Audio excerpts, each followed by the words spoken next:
What's up guys and welcome back to On the Brick with week 10 of On the MOC.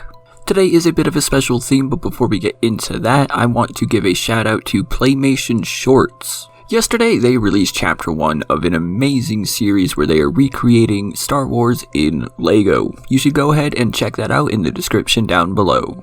After you finish watching this video, it'll still be there, don't worry. If you live in America, then you probably know that yesterday was in fact Memorial Day.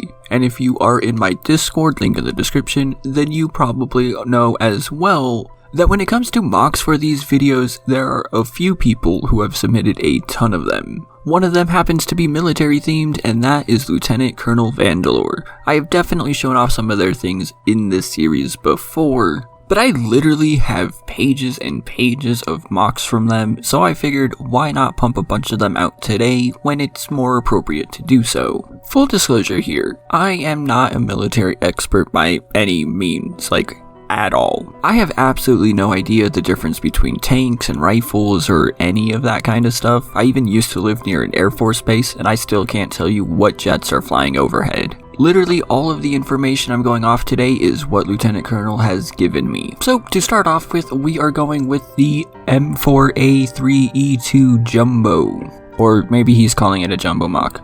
I told you I don't know any of this stuff. Also, everything you see here today is 1/35th scale. I'm certain this has actually been finished now, but when he submitted it, he said it wasn't quite done and asked me to not be too harsh if this was his first proper mock. Considering the amount that he has submitted since then, I would say he's done a really good job. There aren't many details on this. It does have a full engine and room inside for all 5 crew members, and that's really it. So we're going to move on to the next one. This is what I personally call the Battle of the Bulge for obvious reasons, but it is a 90mm gun motor carriage M36 in parentheses Jackson US World War II tank destroyer. This contains around 850 pieces and does contain a full interior which includes space for all 5 crew members, again a realistic breech, turret basket, and engine. I think I might have shown this one off before now that I say all that together. And this took around 4 hours of design work. And I love this, I have no interest in the military myself, so I don't know any of this stuff. Like I said, I don't really know the difference between any of the tanks you're gonna see here today, because, spoiler alert, it's mostly tanks. But I always love seeing a passion for things that other people might have. And Lieutenant Colonel clearly has a passion for making these things, because he has made so many of them, like I've said a few times now. For instance, the third mock here is the 90mm gun motor carriage M36B1 US World War II tank destroyer. Okay, really quick, this is why I love space so much. Astronomers just name it as they see it. Hey, that red star is pretty giant.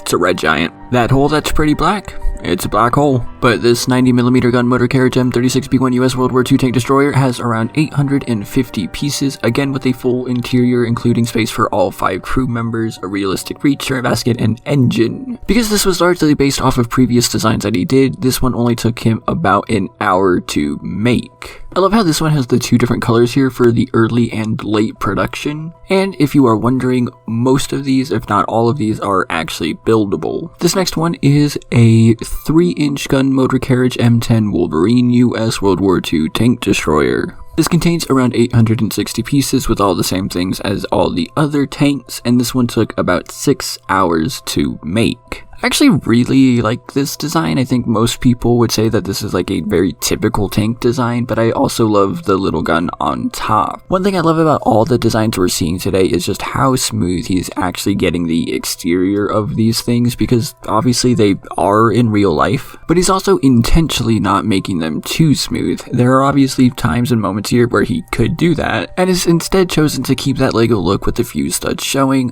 Again, I don't know much about tanks, so maybe this is what the real thing looks like, but I really like how all of these have come together. And now for the most unique tank, the World War I Mark IV male British tank.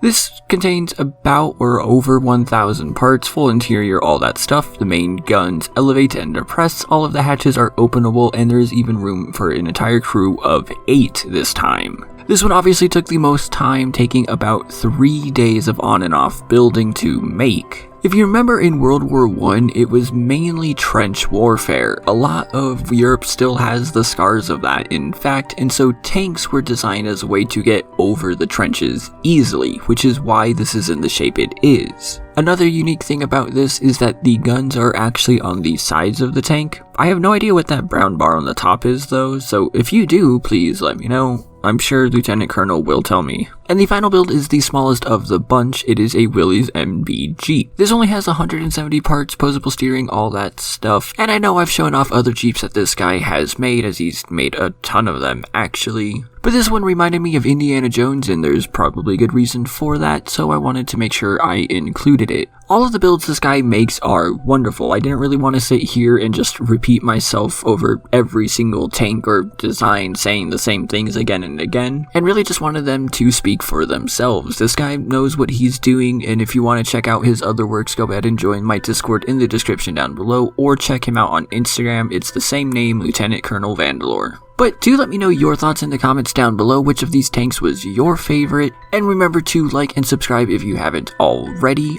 And a huge thank you to all of my patrons who help make videos like this possible. You can join them for as little as $1 a month and potentially even get shoutouts like Jonathan and Project Elements. Thank you all so much for watching, and I will see you next time.